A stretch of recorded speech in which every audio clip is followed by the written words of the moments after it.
আসসালামু আলাইকুম রহমতুল্লাহি ওয়া বারাকাতুহু। আমার প্রিয় ভাই বোনেরা, আমি আজ আপনাদের সামনে আমাদের নবী হযরত মুহাম্মদ মুস্তাফা সাল্লাল্লাহু আলাইহি সাল্লামের 15টা প্রিয় খাবার আপনাদের সামনে পেশ করব।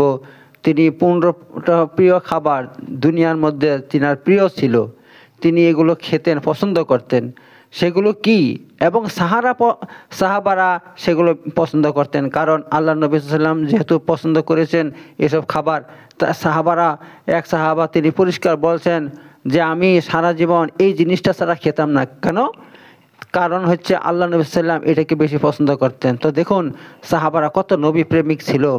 আরেকটা কথা হচ্ছে এই, আল্লাহ নবী সাল্লাল্লাহু আলাইহি সাল্লাম সারা জীবন কোনোদিন দুর্বলতা অনুভব করেননি, কখনো তিনি দুর্বল হয়ে যায়নি। হ্যাঁ, তো এই খাবারগুলো এত শক্তিশালী খাবার, ওগুলো খেলে আপনার শরীর সারা জীবন স্বাস্থ্যবান হয়ে থাকবে, শরীরের মধ্যে শক্তি বিরাজমান করবে। আমাদের নবী হযরত মুহাম্মদ মুস্তাফা সাল্লাম, তিনার কটা স্ত্রী ছিল? অসংখ্য স্ত্রী ছিল, কিন্তু তিনি তাদের হক আদায় করতেন, কোনোদিন তিনি দুর্বলতা অনুভব করতেন না। শুধু এই জন্য যে তিনি এমন খাবার খেতেন যে খাবার খেলে শরীরের মধ্যে শক্তি বৃদ্ধি হয়। কারণ তিনি আল্লাহর নবী, তিনি জানেন, কারণ তিনি সব থেকে বৈজ্ঞানিকের থেকে বৈজ্ঞানিক, ঠিক আছে।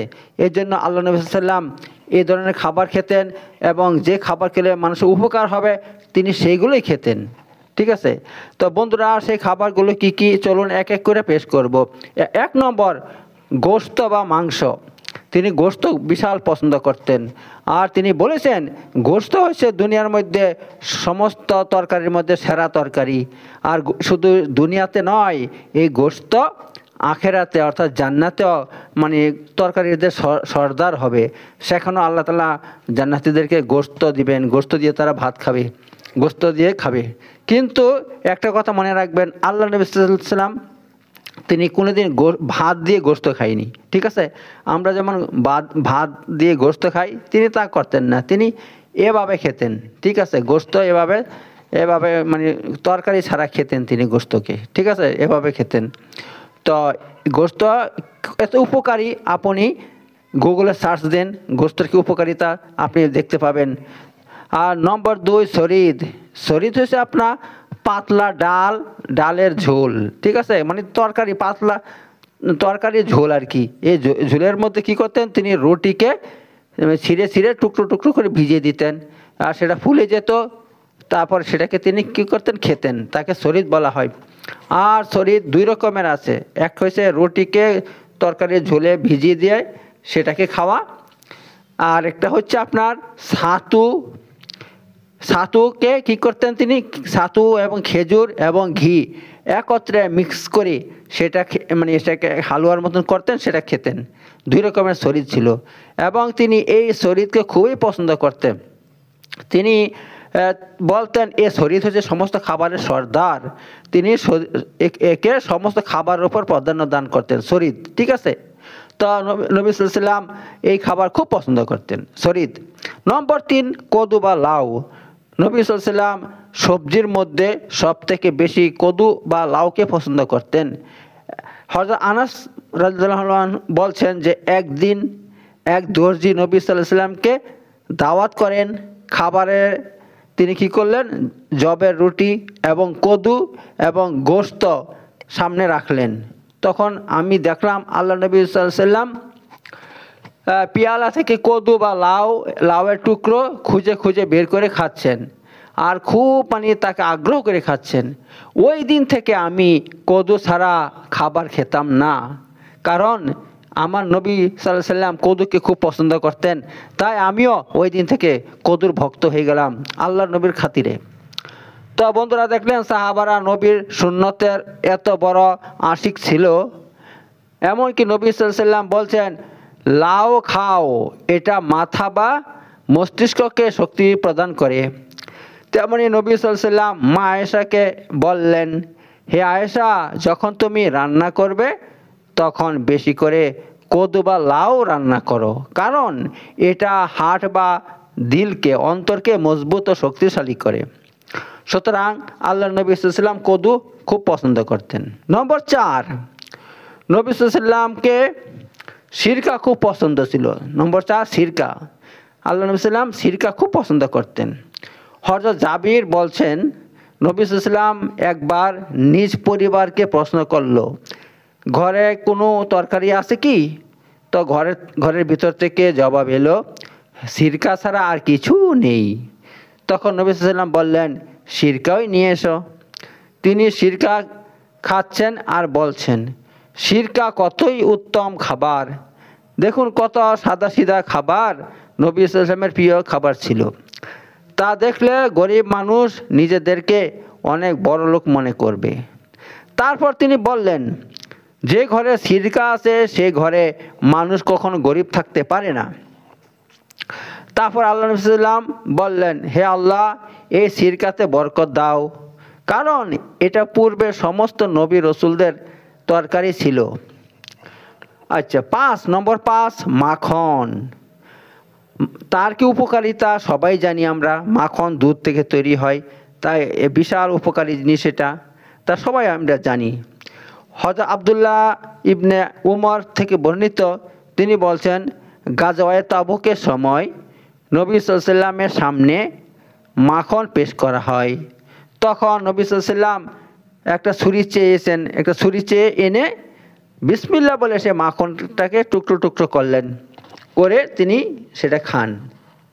এর থেকে বোঝা যায় নবী সাল্লাল্লাহু আলাইহি ওয়াসাল্লামের এই মাখনও খুব পছন্দ ছিল। নম্বর 6, মধু। হ্যাঁ, মধু আল্লাহ নবী সাল্লাম খুব পছন্দ করতেন। আর আমরা সবাই জানি মধু কত উপকারিতা, তার উপকারের কোনো শেষ নেই। এই মধুকে আমরা সবাই পছন্দ করি। যখন বাচ্চার জন্ম হয় তখন তার মুখে মধু দেওয়া হয়। যখন মানুষ বুড়ো হয়ে যায় এবং তার অসুস্থ হয়ে বিছানায় পড়ে তাকে কথা বলতে পারে না, তার মুখে মধু দেওয়া হয়। কেন? মধু বিশাল উপকারিতা, মধুতে কোনো ক্ষতি নাই, উপকার ছাড়া কোনো ক্ষতি নাই। হ্যাঁ, উপকার আর উপকার। আর এমনকি যাদের ডায়াবেটিস আছে, সুগারের রোগী, তারা যদি মধু খায় তা তাদের উপকার হবে, কিন্তু খাঁটি মধু হইতে হবে। চিনি দিয়ে তৈরি করা মধু হলে হবে না, একদম খাঁটি মধু যদি হয় তাহলে তার মধ্যে উপকার আর উপকার। তো রাসূলুল্লাহ সাল্লাল্লাহু আলাইহি ওয়াসাল্লাম মধু খুব পছন্দ করতেন। শুধু তাই নয়, তিনি উপদেশ দিতেন, তিনি মানুষকে হুকুম দিতেন, তোমরা মধু খাও। কেন? মধুতে খুব আরোগ্য রয়েছে, শেফা রয়েছে। তেমনি আল্লাহ নবী সাল্লাল্লাহু আলাইহি ওয়াসাল্লাম বলছে, তোমরা 2টা জিনিস দ্বারা স্বাস্থ্য অর্জন করো। তোমরা কি করো? 2টা জিনিস দ্বারা স্বাস্থ্য অর্জন করো। নম্বর 1, মধু দিয়ে। নম্বর 2, কোরআন দিয়ে।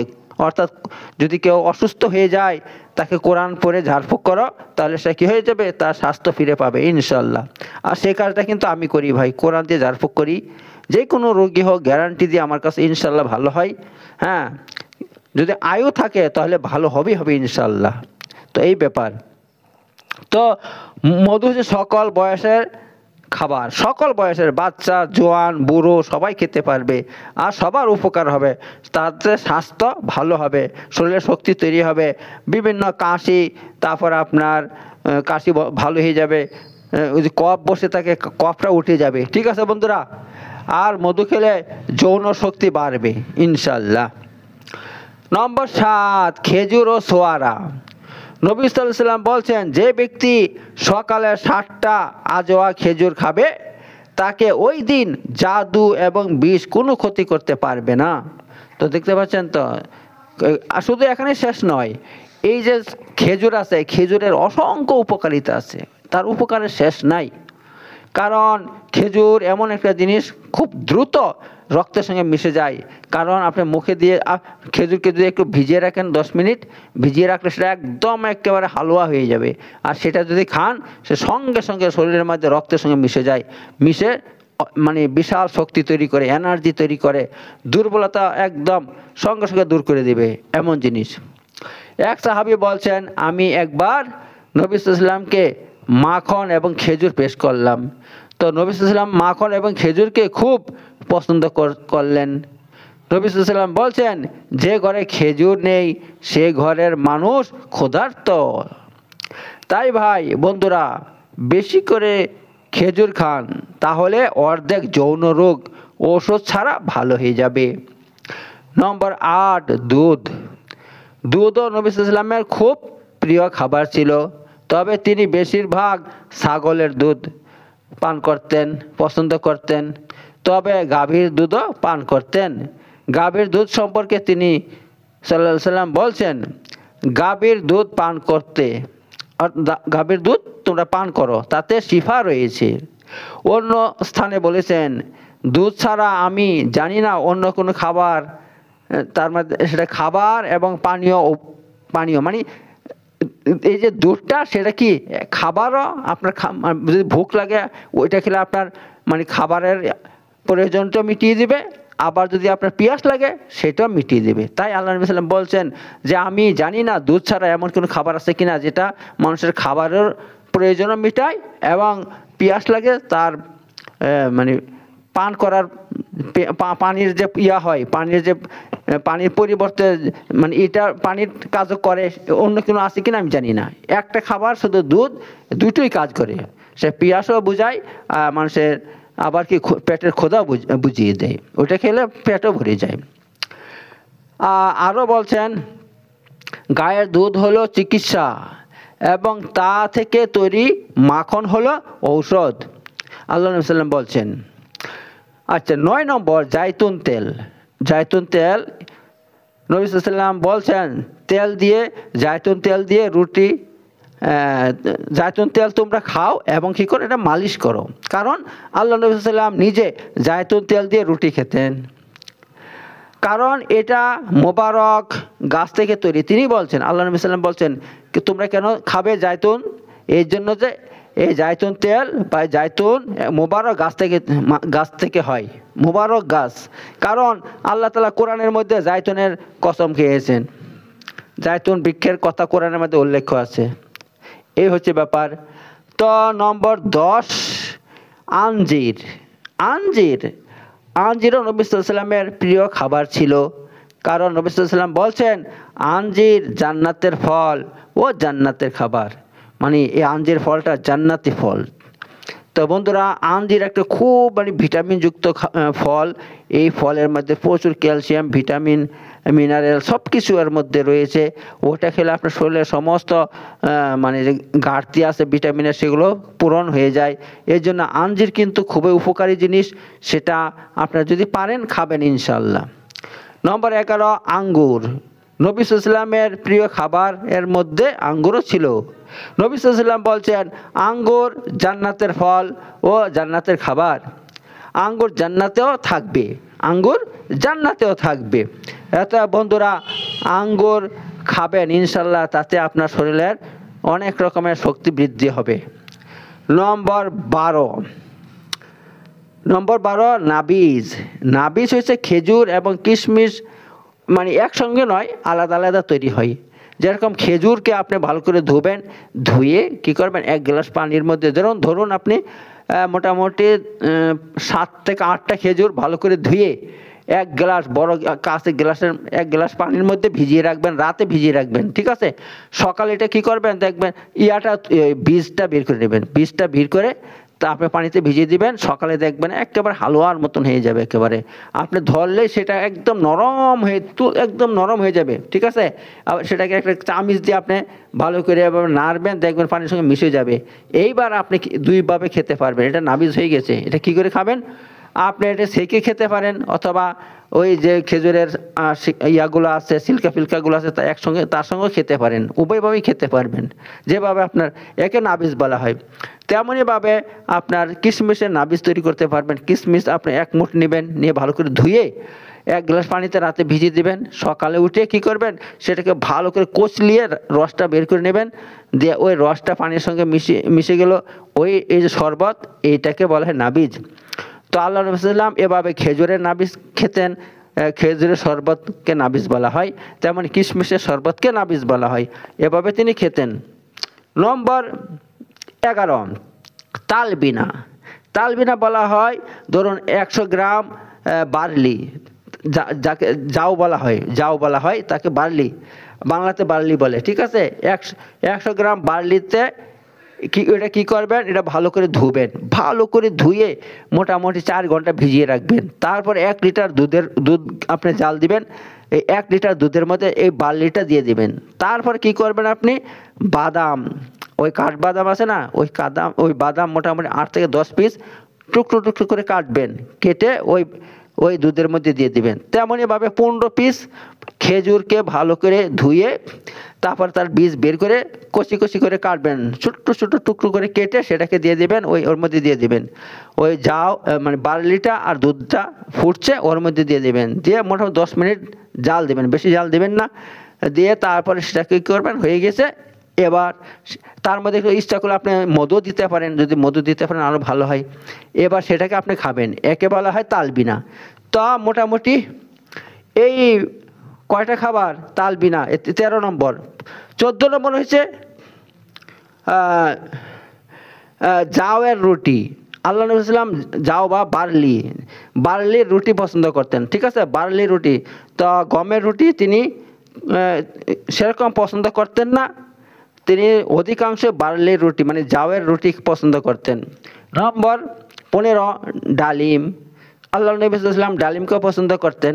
তবে একটা কথা বলে রাখি, আল্লাহ নবী সাল্লাল্লাহু আলাইহি ওয়াসাল্লাম কোনো দিন পেট ভরে খেতেন না। তিনি সারাদিনে কোনো দিন 2 বার খাননি, জীবনে কোনো দিন 2 বার খাননি, একবার খেতেন, সারাদিনে একবার খেতেন। তাও তিনি পেট ভরে খেতেন না, মন ভরে খেতেন না, ঠিক আছে। তো এই হচ্ছে আমাদের নবী সাল্লাল্লাহু আলাইহি ওয়াসাল্লামের খাবার। কিন্তু তারপরও আল্লাহ তাআলা তিনাকে এত শক্তি দিয়েছিলেন, তিনি সবসময় বলবান হয়ে থাকতেন, তিনার কোনো রোগ হইতো না, দুর্বলতা তিনার কাছে ঘেঁষতে পারতো না, ঠিক আছে। তো বন্ধুরা, এই হচ্ছে আমাদের নবী সাল্লাল্লাহু আলাইহি ওয়াসাল্লামের খাবার। যদি আপনি এই খাবারগুলো খান, একটা সুন্নত আদায় হবে। 2 নম্বর, ইনশাল্লাহ এই খাবার খাওয়ার ফলে আপনার শরীরের মধ্যে অসংখ্য শক্তি তৈরি হবে, ওই শক্তি ইনশাল্লাহ খতম হবে না, ঠিক আছে বন্ধুরা। তো বন্ধুরা, ভিডিওটা কোথা থেকে কে দেখছেন একটু করবেন, কমেন্ট করে বলবেন, এবং আপনারা লাইক শেয়ার করবেন, কারণ এই সমস্ত ভিডিও আমি তৈরি করি আপনাদের জন্য। আর যদি আপনারা সাবস্ক্রাইব করেন তাহলে আপনার এই চ্যানেলটা আপনার হাতের মুঠোয় থাকবে। আর যদি সাবস্ক্রাইব না করেন, কোথায় পালিয়ে যাবে, পাবেন না, কারণ আমি আপনাদের জন্য এমন সুন্দর সুন্দর ভিডিও তৈরি করি। ইনশাল্লাহ যদি আপনারা উৎসাহ পাই তাহলে আরও তৈরি করবো ইনশাল্লাহ। আমি চাই আপনাদের সেবা করতে এই ভিডিওর মাধ্যমে। তো বন্ধুরা, সবাই ভালো থাকবেন। আসসালামু আলাইকুম ওয়া রাহমাতুল্লাহি ওয়া বারাকাতুহু।